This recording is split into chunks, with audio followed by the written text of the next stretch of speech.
بعض لوگوں کی مجالس ایسی ہیں کہ وہ یہ سمجھتے کہ اہل بیت اطہار کے ذکر کا حق اس وقت تک پورا نہیں ہوگا جب تک اس مجلس میں صحابہ کرام کی شان میں گالیاں نہ دے دی جائیں۔ تو ایسی مجلس، جس مجلس میں اہل بیت اطہار کی شان تو بیان کی جائے لیکن ساتھ ساتھ صحابہ کرام کو گالیاں دی جائیں، وہ مجلس خیر نہیں ہے، وہ مجلس شر ہے۔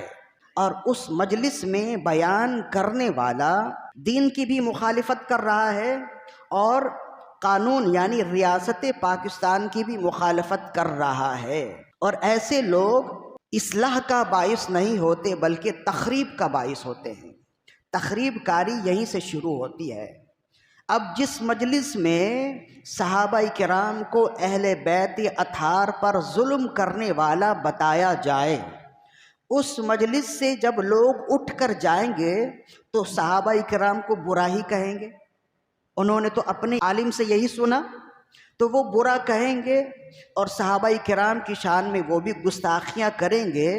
تو ہوگا یہ کہ ساری دنیا میں اکثریت صحابہ کرام کو ماننے والے ہیں، تو یہ لوگ جب باہر جائیں گے اور صحابہ کرام کی شان میں گستاخیاں کریں گے تو جو صحابہ کرام کی عظمت و شان کو سمجھنے والے ہیں وہ چھوڑیں گے تو نہیں۔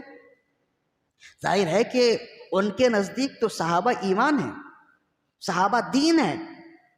تو اگر کسی اہل سنت و جماعت کے سامنے صحابہ کرام کی شان میں گستاخی کی جائے، وہ کچھ تو رد عمل دے گا، تو یہ اتفاق کا باعث ہوگا یا انتشار کا باعث ہوگا؟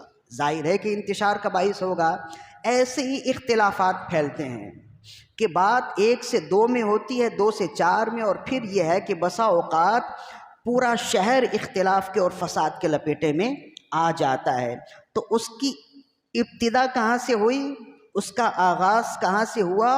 وہ ایسی مجلس میں بیٹھا جہاں اہل بیت کی شان تو بیان کی گئی لیکن ساتھ ساتھ صحابہ کرام کی شان میں گستاخیاں بھی بیان کی گئیں۔ صحابہ کو، حضرت عمر بن خطاب کو، حضرت عثمان غنی کو، حضرت ابو بکر صدیق رضی اللہ عنہ کو، حضرت امیر معاویہ رضی اللہ عنہ کو ظالم کہا گیا، جابر کہا گیا، غاصب کہا گیا، قاتل کہا گیا۔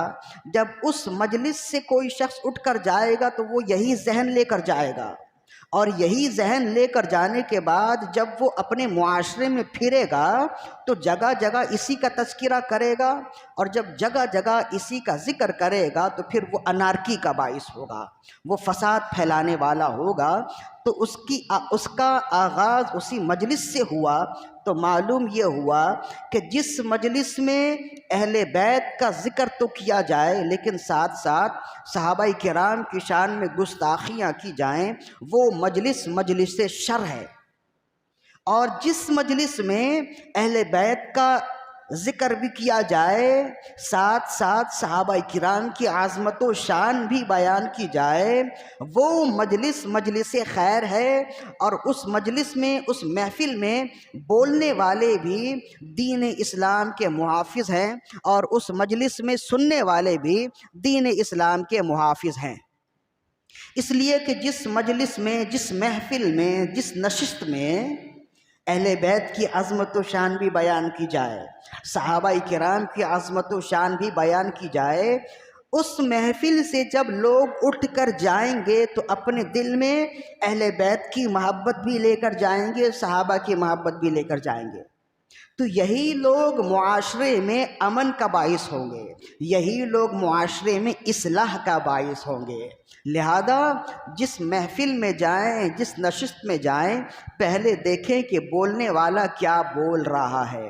اگر وہ صحابہ کی شان میں گستاخیاں کرنے والا ہے تو ظاہر ہے کہ وہ خود بھی تخریب کاری کر رہا ہے اور اپنے سننے والوں کو بھی تخریب کار بنا رہا ہے، وہ دین کی بھی دشمنی کر رہا ہے اور ریاست میں بھی انارکی پھیلا رہا ہے، وہ دہشت گردی پھیلا رہا ہے۔